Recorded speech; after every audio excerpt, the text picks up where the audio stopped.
우리 하나님 말씀 보겠습니다. 하나님 말씀은 신약성경 에베소서 3장 1절에서 13절까지 말씀입니다. 에베소서 3장 1절에서 13절까지 우리 다 함께 세 번역으로 봉독하겠습니다. 그러므로 이방 사람 여러분을 위하여 그리스도 예수의 일로 갇힌 몸이 된 나 바울이 말합니다. 하나님께서 여러분을 위하여 일하도록 나에게 이 직분을 은혜로 주셨다는 것을 여러분은 이미 들었을 줄 압니다. 하나님께서는 나에게 그 비밀을 계시로 알려주셨습니다. 그것은 내가 이미 간략하게 적은 바와 같습니다. 여러분이 그것을 읽어보면 내가 그리스도의 비밀을 어떻게 이해하고 있는지를 알게 될 것입니다. 지나간 다른 세대에서는 하나님께서 그 비밀을 사람의 아들들에게 알려주지 아니하셨는데 지금은 그분의 거룩한 사도들과 예언자들에게 성령으로 계시하여 주셨습니다. 그 비밀의 내용인즉 이방 사람들이 복음을 통하여 그리스도 예수 안에서 유대 사람들과 공동 상속자가 되고 함께 한 몸이 되고 약속을 함께 가지는 자가 되는 것입니다. 나는 이 복음을 섬기는 일꾼이 되었습니다. 내가 이렇게 된 것은 하나님께서 그분의 능력이 작용하는 대로 나에게 주신 그분의 은혜의 선물을 따른 것입니다. 하나님께서 모든 성도 가운데서 지극히 작은 나보다 더 작은 나에게 이 은혜를 주셔서 그리스도의 헤아릴 수 없는 부요함을 이방 사람들에게 전하게 하시고 만물을 창조하신 하나님 안에 영원 전부터 감추어져 있는 비밀의 계획이 무엇인지를 모두에게 밝히게 하셨습니다. 그것은 이제 교회를 통하여 하늘에 있는 통치자들과 권세자들에게 하나님의 갖가지 지혜를 알리시려는 것입니다. 이 일은 하나님께서 우리 주 그리스도 예수 안에서 성취하신 영원한 뜻을 따른 것입니다. 우리는 그리스도를 믿음으로써 그분 안에서 확신을 가지고 담대하게 하나님께 나갑니다. 그러므로 여러분을 위하여 당하는 나의 환난을 보고서 여러분이 낙심하는 일이 없기를 바랍니다. 내가 당하는 환난은 여러분에게는 영광이 됩니다. 아멘. 아멘. 사랑하는 성도 여러분, 여러분은 하나님의 은혜를 받았다 그럴 때에 가장 먼저 무엇이 떠오르시는지요? 어쩌면 병이 낫는 것, 형통하게 되는 것, 또 문제가 해결되는 것, 기도 응답받는 것, 이런 것들이 먼저 떠오를 것 같습니다. 물론 이러한 것들도 다 하나님의 은혜 맞습니다. 은혜입니다. 그런데 오늘 우리가 함께 읽은 이 에베소서 말씀을 보면요, 사도 바울이 말하는 은혜는 우리가 일반적으로 생각하는 은혜와는 조금 다릅니다. 바울은 자신이 하나님의 은혜를 받은 사람이라고 거침없이 고백합니다. 그 은혜 때문에 매우 감격스러워합니다. 그 은혜 받은 것 너무너무 자랑스러워합니다. 그 받은 은혜가 그가 처한 모든 상황들을 압도해 버리는 것 같습니다. 그런데 실제 그가 처한 상황은 어찌 되었는가 하면 1절에서 밝히고 있듯이 감옥에 갇혀 있는 처지였습니다. 감옥에서 에베소 교회 성도들에게 이 에베소서 이 편지를 쓰면서 감옥에 갇힌 것도 하나님의 은혜로 여기며 감사하고 있음을 우리는 보죠. 갇혀있는 자신을 염려하는 에베소 교회 성도들에게 낙심하지 말라고 이야기합니다. 오히려 그들의 영광이라고 이야기합니다. 여러분, 도대체 바울은 하나님께로부터 어떤 은혜를 받았기에 이런 고백을 할 수 있고 이런 담대한 태도를 취할 수 있었을까요? 바울은 세 가지를 고백합니다. 그 첫 번째는 뭐냐 하면 구원의 은혜를 받았다고 고백해요. 구원의 은혜. 하나님께로부터 받은 그 구원의 은혜에 대해서는 사도 바울은 에베소서 1장과 2장에 매우 상세하게 설명합니다. 그러면서 그 설명했던 구원의 은혜를 3장 3절에서는 그리스도의 비밀이라고 하는 이 단어, 이 표현을 가지고 이야기하면서 지금까지 내가 쓴 이야기를 잘 읽어보면 이 비밀을 알게 될 거라 이야기합니다. 우리 역시 이에 대해서 7주 동안 살펴왔습니다. 그러니 굳이 구원의 은혜가 무엇인지에 대해서 설명할 필요는 없을 것 같습니다만 그래도 에베소서 2장 5절과 6절 말씀을 통해서 한번 정리해 보고 싶습니다. 여러분 에베소서 2장 5절과 6절 말씀을 한번 읽어보시죠. 함께 보겠습니다. 범죄로 죽은 우리를 그리스도와 함께 살려주셨습니다. 여러분은 은혜로 구원을 얻었습니다. 하나님께서 그리스도 예수 안에서 우리를 그분과 함께 살리시고 하늘에 함께 앉게 하셨습니다. 아멘. 아멘. 여러분 저와 여러분은요 이 구원의 은혜를 선물로 받기 전에는 허물과 죄로 죽었던 사람이었습니다. 그 결과 우리는 언제나 하나님께서 금하신 일들을 거침없이 추구하며 살아왔습니다. 그래서 멸망의 길을 걸을 수밖에 없었던 거죠. 그런데 그런 우리를 불쌍히 여겨주셔서 그 허물과 죄로 죽었던 우리를 우리 하나님께서 예수 그리스도와 함께 다시 살려주셨습니다. 하나님의 자녀로 택하여 주시고 하나님 앞에서 거룩하고 흠이 없는 존재가 되게 하시려고 속량의 은혜를 베풀어 주셨습니다. 뿐만 아니라 하늘의 기업인 천국을 상속받을 수 있는 상속자가 되게 해 주셨습니다. 여러분 이게 우리가 하나님께로부터 선물로 받은 구원입니다. 이것이 하나님의 비밀, 그리스도의 비밀입니다. 바로 이 구원의 선물을 바울 자신도 아무 공로 없이 하나님께로부터 받았다고 고백합니다. 그러면서 우리는 그리스도를 믿음으로써 그분 안에서 확신을 가지고 하나님께 담대하게 나아간다고 고백합니다. 그 고백이 12절 말씀입니다. 우리도 똑같은 믿음으로 한번 같이 고백해 보시죠. 12절 함께 읽습니다. 우리는 그리스도를 믿음으로써 그분 안에서 확신을 가지고 담대하게 하나님께 나아갑니다. 아멘. 아멘. 여러분 바울의 이 고백처럼 저와 여러분도 구원의 은혜를 힘입어서 예수 그리스도를 의지함으로써 하나님을 향하여 아빠 아버지라 부르며 아버지 앞에 당당하게 나아갑니다.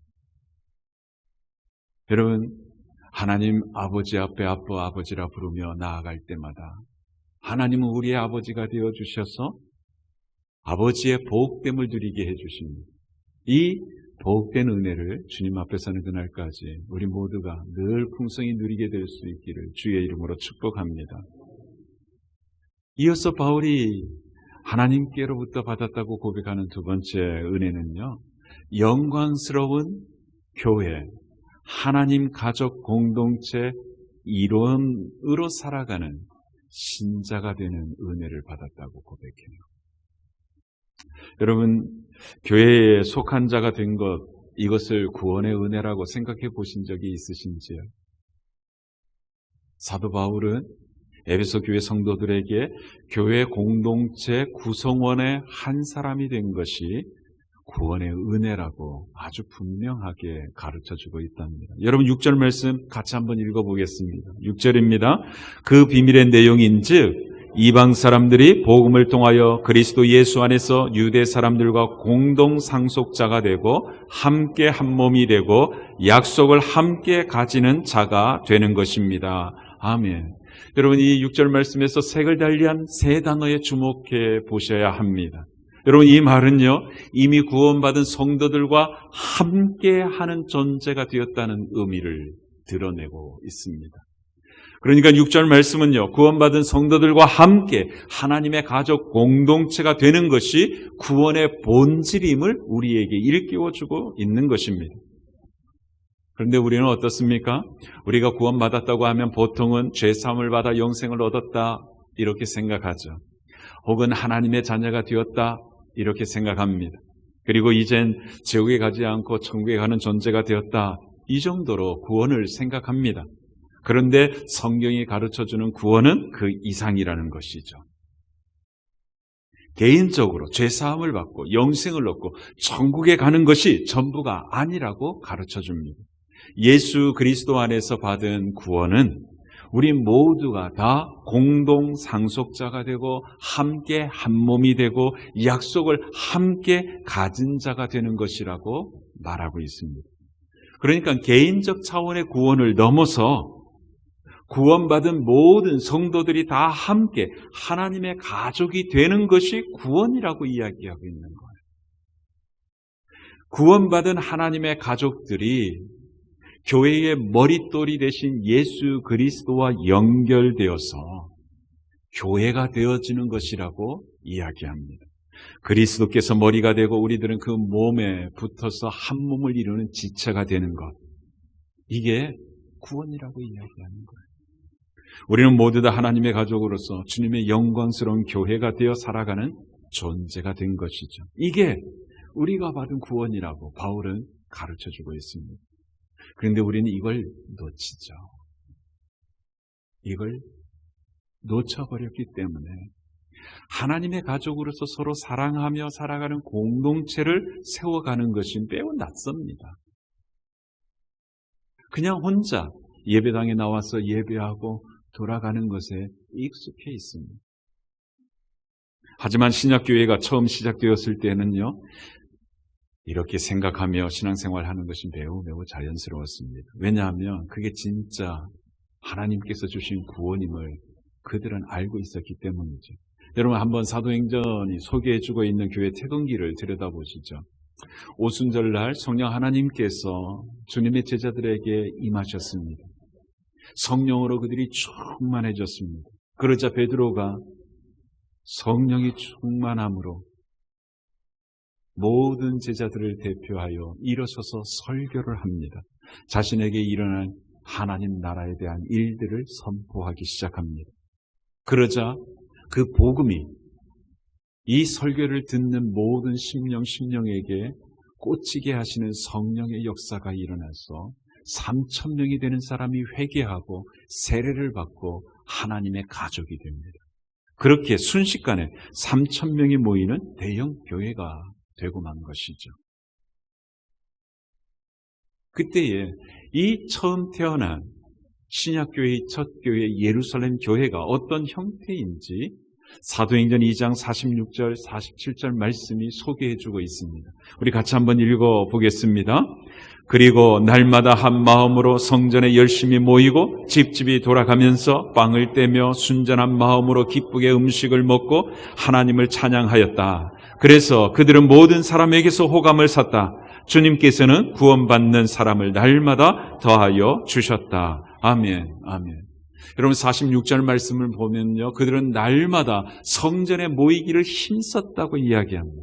그들은 날마다 성전에 모여서 지금 우리처럼 하나님을 예배하였습니다. 여러분 이게 예루살렘 교회였습니다.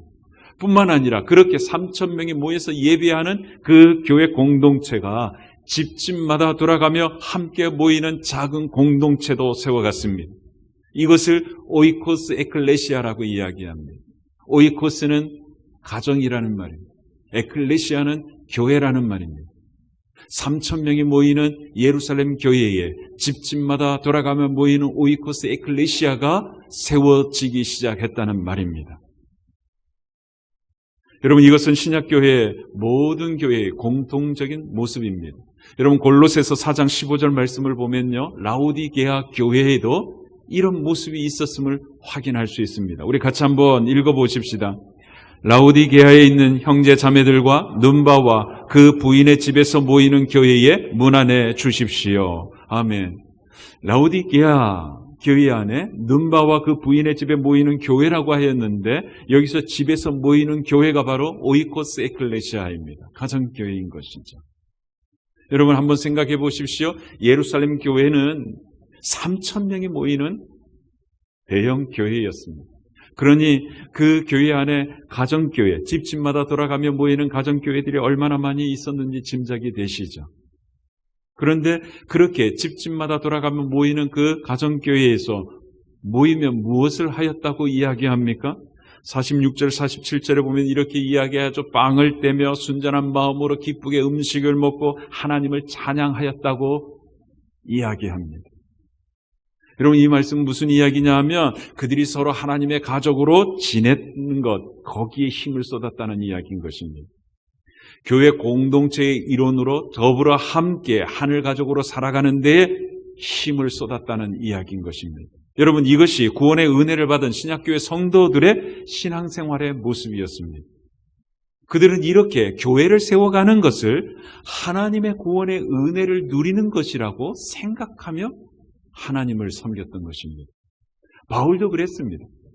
여러분, 오늘 바울이 들려주는 그의 고백을 한번 들어보시기를 원합니다. 6절부터 9절까지 말씀인데 우리 한 목소리로 같이 한번 다시 읽어보시죠.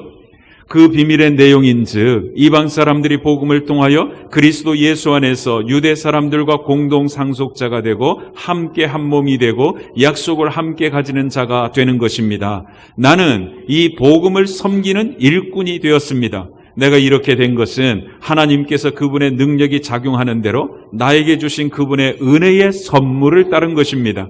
하나님께서 모든 성도 가운데서 지극히 작은 자보다 더 작은 나에게 이 은혜를 주셔서 그리스도의 헤아릴 수 없는 부요함을 이방 사람들에게 전하게 하시고 만물을 창조하신 하나님 안에 감추어져 있는 비밀의 계획이 무엇인지를 모두에게 밝히게 하셨습니다. 아멘, 아멘.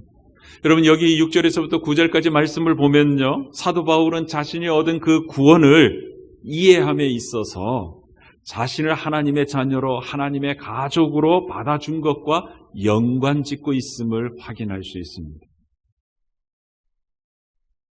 바울은 하나님의 교회, 하나님의 가족 공동체를 잔멸하기 위하여 받게 하는 일에 앞장섰던 사람이었습니다. 근데 여러분 한번 생각해 보십시오. 만약에 여러분 주변에 매우 잘난 척 으스대며 여러분이 하려는 그 일마다 앞장서서 끝까지 회방을 놓는 사람이 있다고 한번 가정해 보세요. 여러분, 그런 사람을 여러분 가족으로 받아들이고 싶으세요? 그런 사람에게 여러분이 가지고 있는 것들 이렇게 나누어 주고 싶으세요? 아마 그렇게 하실 분들 많지 않을 거예요. 왜냐하면 그게 상식이니까요. 그런데 바울은 주님께서 자신에게 그리해 주셨다는 것입니다. 교회를 핍박하던 자신을 함께 살려주시고 함께 일으키시고 함께 하늘 보좌에 앉혀주시더라는 것입니다. 그런 주님을 체험하면서 구원의 실체가 무엇인지 그는 체득했던 것입니다. 구원은 하나님과 원수된 죄인에게 복음을 전하여 하나님의 자녀가 되도록 만들 뿐만 아니라 그를 하나님의 가족으로 받아들이는 것까지 포함하고 있다는 사실을 체득하여 알게 됐던 것입니다.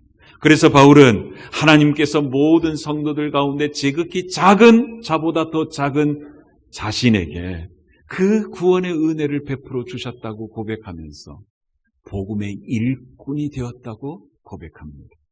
무슨 이야기냐 하면 자신을 하나님의 가족이 되게 해주었던 이 예수 그리스도의 복음을 섬기는 사람이 되었다는 말입니다. 복음을 섬긴다는 말은 복음을 전하는 일에 헌신한다는 이야기인 것이죠. 복음을 전하여 누군가를 예수 그리스도를 믿게 할 뿐만 아니라 그로 하여금 하나님의 가족으로 살아갈 수 있도록 세워갔다는 이야기인 것이죠. 그런데 놀라운 것은 이렇게 복음을 섬기는 일, 예수 그리스도의 복음을 누군가에게 전하는 그 일을 하나님이 주신 구원의 은혜를 누리는 것으로 생각하고 있다는 사실입니다. 자신이 하나님의 자녀가 되었다는 사실로 만족하지 않았습니다. 오히려 하나님의 자녀가 되었기 때문에 누군가에게 자신을 하나님의 자녀로 삼아주신 예수 그리스도의 복음을 증언하였습니다. 증언하였을 뿐만 아니라 증언하는 그 일로 인하여 구원의 은혜를 누리고 있다고 고백하는 것입니다. 사랑하는 성도 여러분, 여러분도 이런 생각해 보신 적이 있으세요? 예수 그리스도의 복음을 누군가에게 전해주는 것이 여러분이 구원의 은혜를 누리는 것이라고 생각해 보셨느냐 하는 것입니다. 여러분이 이렇게 생각해 보시면 어쩌면 그런 생각을 새롭게 품게 될지 모르겠습니다. 여러분 한번 생각해 보십시오. 여러분을 하나님께서 구원해 주셔서 하나님 자녀 삼아 주셨기 때문에 여러분은 하나님의 가족 공동체를 만날 수 있었습니다. 그 공동체가 여러분이 속한 목장이고 우리 목양교회인 줄 믿습니다. 반대로 생각해 보면 더 쉬워질 것 같습니다. 우리 목양교회와 우리 교회 안에 있는 어느 목장에서 구원받은 여러분을 하나님의 가족으로 받아준 거죠. 여러분에 대해서 잘 알지 못하는데도 말입니다. 저와 같은 말씀을 전해주는 목사님들도 만났습니다. 목사님이 전해주는 말씀을 통해서 여러분은 여러분에게 베풀어 주신 하나님의 구원에 대해서, 여러분을 사랑하시는 하나님의 사랑에 대해서 더 깊고 더 풍성하게 깨닫게 되었습니다. 그리고 주님 앞에 서는 그날까지 하나님을 더 많이 사랑하게 될 것입니다. 또 여러분은 목자님과 목녀님도 만났습니다. 그들이 여러분과 피 한 방울 섞이지 않았음에도 불구하고 아무개 형제님, 아무개 자매님 부르며 다가와 줍니다. 그렇지 않아도 낯선 목장과 낯선 교회 생활인데 잘 정착할 수 있도록 도와줍니다. 목장 모임에서 여러분의 염려와 여러분의 걱정거리를 내놓으면 닭달같이 달려들어서 함께 기도하며 물심양면으로 도와주고 섬겨줍니다. 목장 식구들도 마찬가지죠. 마치 친형제 자매처럼 다가와 손을 잡아줍니다. 어려울 때 함께 찾아와 함께 울어주고 기쁠 때 함께 기뻐해 줍니다. 마치 자기 일인 양 그렇게 해줍니다. 여러분, 이게 얼마나 고마운 일입니까? 내가 예수님을 믿은 후에 하나님의 자녀로서 하나님의 가족 공동체인 목장과 교회의 뿌리를 잘 내릴 수 있도록 도움을 받고 있으니 얼마나 고마운 일입니까? 나의 신앙이 흔들리지 않도록 언제나 든든한 방패막이 되어주기도 하고, 때로는 내 신앙이 더욱 잘 자랄 수 있는 모판이 되어주기까지 합니다. 그러니 얼마나 감사한 일입니까? 그래서 사도 바울은요, 교회 공동체의 일원으로서, 하늘가족 공동체의 한 사람으로서 산다는 것은 구원의 은혜를 누리고 있는 것이라고 거침없이 가르쳐주고 있는 것입니다. 또 다른 각도로 생각해 보십시오. 여러분, 목자와 목녀의 입장은 어떻습니까? 방금까지 말씀드렸던 그분처럼 예수님을 믿다가 어느 날 하나님의 은혜로 목자로 세움을 받지 않으셨습니까? 이제까지 다른 누군가의 섬김을 받아 신앙생활을 해오던 자신이 이제는 하나님의 자녀인 누군가를 직접적으로 공식적으로 섬기는 사람이 된 것입니다. 그것도 주님께서 세우고자 하시는 그 신약교회를 세우는 목회자로 부름을 받는 것이죠. 그러니 얼마나 복된 일입니까? 여러분, 요한계시록의 말씀대로 이야기한다면 목자와 목녀가 된다는 말은 주님 손에 붙들린 7별이 된다는 말입니다. 그러니 얼마나 영광스러운 일입니까? 하나님의 은혜 중에 이런 은혜가 없습니다. 그래서 바울은 거침없이 고백하는 거예요. 나에게 이 은혜를 주셔서 그리스도의 헤아릴 수 없는 부요함을 이방 사람들에게 전하게 하셨다고 고백하는 거예요. 저는 우리 교회 모든 성도님들이 다 목자가 되고 목녀가 되었으면 좋겠습니다. 목자가 되어서 주님이 세우고자 하시는 그 교회를 세워가는 주님 손에 붙들린 스타가 되어서, 별이 되어서 주님께서 부어주시는 그 구원의 은혜를 날마다 풍성히 누리게 되길 주의 이름으로 축복합니다. 사랑하는 성도 여러분, 이제 여러분이 주님의 영광스럽고 복된 교회 공동체에 소속이 되어서 하나님의 가족 공동체의 일원이 되어서 교회를 세워가며 하나님의 가족 공동체를 세워가는 신자가 되었다는 것이 얼마나 복된 구원의 은혜인지 아시겠죠? 여러분이 구원받아서 어느 목장에 소속되어 그 목장을 세워가는 것, 그것이 하나님께서 여러분에게 베풀어 주신 구원의 은혜요, 구원의 축복입니다. 이게 하나님께서 이 세상 모든 사람뿐만 아니라 하늘의 존재들까지 깨닫게 되기를 원하시는 그리스도의 비밀입니다. 하나님의 지혜입니다. 여러분, 10절이 그 이야기를 하고 있습니다. 같이 한번 읽어보시죠. 그것은 이제 교회를 통하여 하늘에 있는 통치자들과 권세자들에게 하나님의 갖가지 지혜를 알리시려는 것입니다. 아멘. 교회와 목장을 통하여 하늘가족 공동체를 세워가는 것이 하나님의 지혜라고 하는 사실을 천상에 있는 모든 존재들도 깨닫게 되기를 원한다고 하나님은 밝히고 있는 것입니다. 즉, 하나님의 가족 공동체의 일원으로 살아가는 것이 하나님께서 우리에게 주신 구원의 핵심이라는 이야기인 것입니다. 그러니 사랑하는 성도 여러분, 우리를 구원하신 하나님의 지혜가 무엇인지 이제 알게 되었으니까 목장 공동체를 세워가고 교회 공동체를 세워가는 일을 소홀히 하지 않게 되기를 주의 이름으로 축복합니다. 그것 이제까지 여러분이 익숙해 있던 신앙생활의 그 패턴에 낯설다고 거부하셨다면 이제 그 거부하는 태도 내려놓게 되길 주의 이름으로 축복합니다. 오히려 적극적으로 목장 안으로 들어가십시오. 깊숙이 하늘 가족 공동체 안에 들어가십시오. 그래서 먼저 그 모든 사람들을 하나님의 가족으로 받아들여 보십시오. 그리고 하나님의 가족으로 그렇게 살아보십시오. 그것이 이웃을 내 몸같이 사랑하는 사랑의 실천이 되는 것입니다. 특별히 이 시간 이 자리에 앉아있는 남자 형제님들께 간곡히 다시 한 번 더 권면합니다. 여러분 적극적으로 공동체 안에 발을 들여 놓으십시오. 특별히 목장 안에 여러분 발을 들여 놓으십시오. 여러분 자매들끼리만 모이는 목장 불쌍하지 않습니까? 거기 들어가셔서 형제됨을 보여주시기 원해요. 주님 오시는 그날까지 하나님 가족 공동체를 온전하게 세워가는 일에 헌신해 보시기를 원합니다. 그렇게 살아가는 삶 속에 날마다 부어주시는 하나님의 복된 은혜를 풍성히 누리게 되길 주의 이름으로 축복합니다. 바울이 하나님께 받았다고 고백하는 세 번째 구원의 은혜는요, 신자로 살아가면서 겪는 고난입니다. 고난을 구원의 은혜라고 가르쳐줍니다. 여러분 바울의 고백 한번 보시죠. 우선 1절 말씀 읽어보실까요? 1절 함께 읽겠습니다. 그러므로 이방 사람 여러분을 위하여 그리스도 예수의 일로 갇힌 몸이 된 나 바울이 말합니다. 그리스도 예수의 일로 갇힌 나라고 이야기합니다. 그리고 13절 말씀 같이 읽어보시죠. 여러분을 위하여 당하는 나의 환난을 보고서 여러분이 낙심하는 일이 없기를 바랍니다. 내가 당하는 환난은 여러분에게는 영광이 됩니다. 아멘.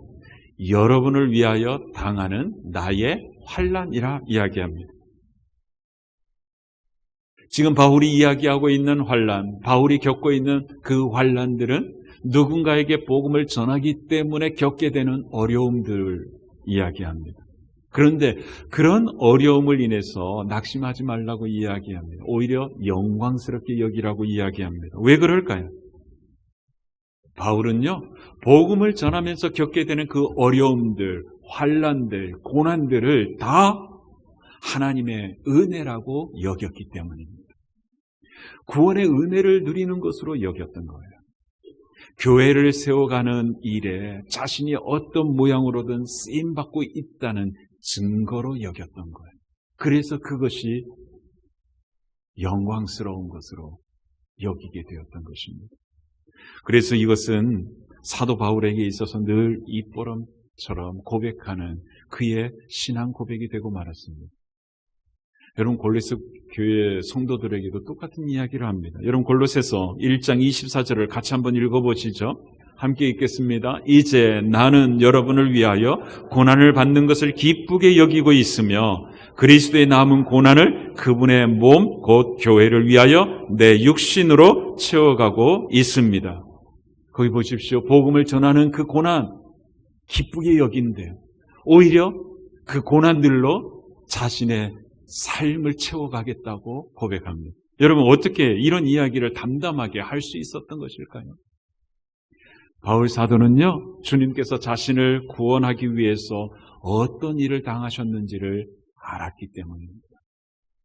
주님께서 교회를 핍박하던 자신을 구원해서 하나님의 자녀 삼아주시고 복음을 섬길 수 있는 일꾼으로 세워주신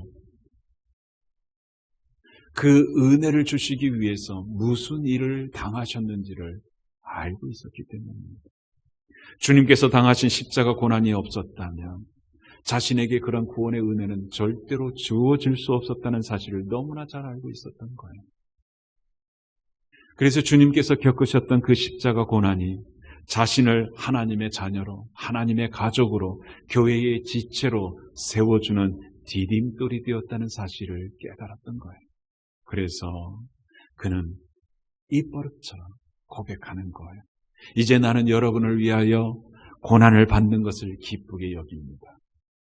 아니, 그리스도의 남은 고난을 내 육체에 채우고 싶습니다. 고백하는 거예요. 골로새 교회 성도들에게만 그렇게 고백하는 것이 아니라 에베소 교회 성도들에게도 이야기합니다.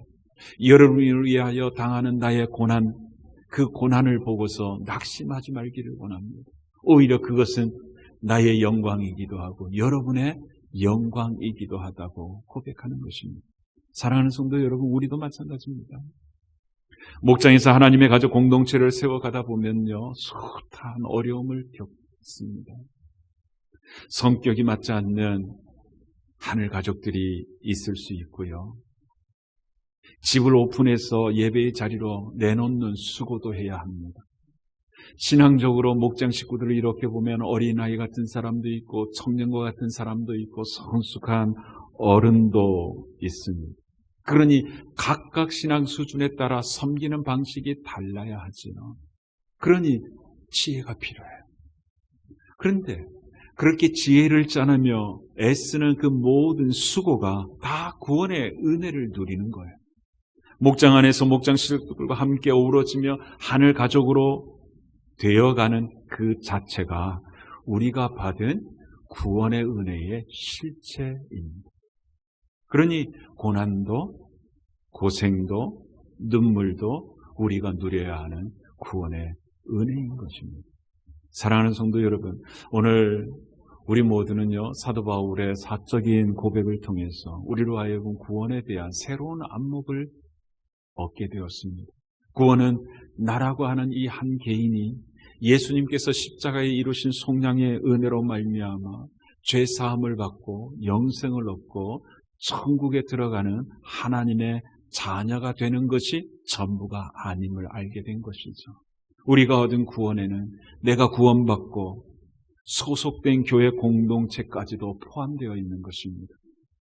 그 공동체, 교회를 세워가고 하나님 가족 공동체를 세워가는 것이 구원의 은혜입니다.